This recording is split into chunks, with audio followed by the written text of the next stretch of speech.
Document తీసుకొస్తున్నాం. December 9, 2025 నాడు తెలంగాణ జాతికి అంకితం చేయబోతున్నాం. రాబోయే 100 సంవత్సరాలు హైదరాబాద్ నగరమే కాదు తెలంగాణ రాష్ట్రాన్ని ఏ విధంగా అభివృద్ధి పదం వైపు మనం నడిపించాలో ఇవాళ కార్యక్రమాలు తీసుకుంటున్నాం. కలిసి రండి.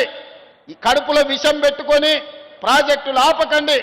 ఇవాళ మనం మూసి రివర్ ఫ్రంట్ని చేసుకుందాం, ఫ్యూచర్ సిటీని కట్టుకుందాం, RRR నగరాన్ని RRR రింగ్ రోడ్లను వేసుకుందాం, మెట్రో నగరాన్ని విస్తరించుకుందాం. ఇవాళ ఇవన్నీ ప్రణాళికలు చేసుకోవాలంటే మీ అందరి సహకారం ఉండాలి. మీరు అండగా నిలబడండి. రాబోయే 10 ఏళ్లలో అద్భుతమైన నగరంగా, ప్రపంచంలోనే గొప్ప నగరంగా హైదరాబాదు నగరాన్ని తీర్చిదిద్ది లక్షలాది మంది నిరుద్యోగ యువకులకు ఉద్యోగ ఉపాధి అవకాశాలు కల్పించే రాష్ట్రంగా మన తెలంగాణను తీర్చిదిద్దుకుందాం మిత్రులారా.